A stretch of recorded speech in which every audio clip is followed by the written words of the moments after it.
नमस्कार, आप देख रहे हो जनस्पर, आपके साथ मैं आतुल श्रीवास्तव। उत्तर प्रदेश सरकार ने विकास, प्रशासनिक तेजी और वित्तीय अनुशासन को लेकर एक साथ कई बड़े अहम फैसले लिए। ये फैसले न सिर्फ शासन की रफ्तार बढ़ाएंगे बल्कि जमीनी स्तर पर काम करने वाले कर्मचारियों को भी सीधा लाभ पहुंचाएंगे। सबसे पहले बात करते हैं मंत्रियों की वित्तीय शक्तियों की। अब तक जहां मंत्री 10 करोड़ रुपए तक की परियोजनाओं को ही मंजूरी दे सकते थे, अब ये सीमा बढ़ाकर सीधे 50 करोड़ रुपए कर दी गई है। यानी अब छोटे और मध्यम स्तर के विकास कार्यों के लिए फाइलें महीनों तक ऊपर नीचे नहीं घूमेगी। इसके साथ ही 50 करोड़ और 150 करोड़ तक के प्रोजेक्ट्स को वित्त मंत्री की स्वीकृति मिलेगी और 150 करोड़ से ऊपर के प्रस्तावों पर सीधे मुख्यमंत्री अंतिम फैसला लेंगे। सरकार का मानना है कि इस नई व्यवस्था से निर्णय प्रक्रिया तेज होगी और विकास की रफ्तार को और गति मिलेगी। अब बात उस फैसले की जिसका इंतजार लंबे समय से किया जा रहा था। आंगनबाड़ी कार्यकर्ताओं के लिए सरकार ने एक बड़ा और राहत भरा ऐलान किया। अब आंगनबाड़ी कार्यकर्ताओं का मानदेय हर महीने फिक्स तारीख पर उनके खाते में पहुंचेगा।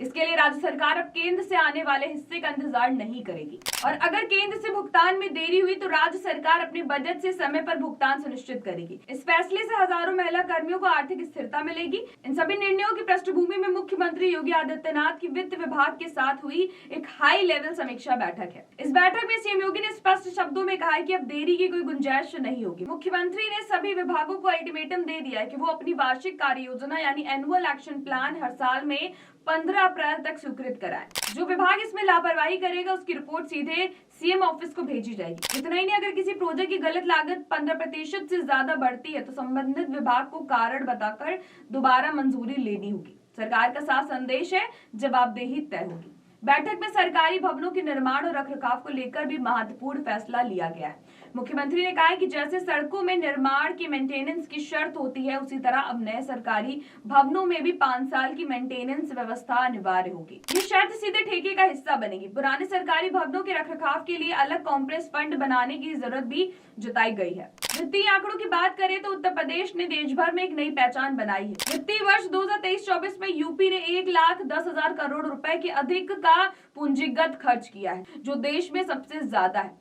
राज्य ने जितना कर्ज लिया है उससे ज्यादा खर्च विकास कार्यों पर किया है। नीति आयोग के फिस्कल हेल्थ इंडेक्स में यूपी का स्कोर 2014 के 37 से बढ़कर 2023 में 45.9 तक पहुंच गया है और राज्य फ्रंट रनर कैटेगरी में शीर्ष पर है। वहीं आरबीआई की रिपोर्ट के अनुसार टैक्स रेवेन्यू में 11.6% हिस्सेदारी के साथ यूपी देश में दूसरे नंबर पर है। डिजिटल सिस्टम को लेकर भी तेजी से बदलाव हो रहा है। वित्त विभाग में online budget module, cyber treasury, paperless bills और डिजी लॉकर के जरिए जीपीएफ स्लिप जैसी सुविधाएं लागू हो चुकी। अप्रैल 2026 तक राज्य का कोषागार पूरी तरीके से पेपरलेस हो जाएगा। निर्माण कार्यों की गुणवत्ता जांच के लिए आईआईटी और एनआईटी जैसे संस्थानों में थर्ड पार्टी ऑडिट भी कराया जाएगा। मुख्यमंत्री योगी आदित्यनाथ ने कहा है कि उत्तर प्रदेश ने वित्तीय अनुशासन में नया कीर्तिमान स्थापित किया है। अब लक्ष्य है गुणवत्ता, पारदर्शिता और डिजिटल व्यवस्था के जरिए प्रदेश को देश का सबसे मजबूत वित्तीय प्रशासन वाला राज्य बनाना। तो ऐसी देश और दुनिया की बड़ी खबरों पर नजर रखने के लिए आप जुड़े रहिए जन एक्सप्रेस के साथ। नमस्कार।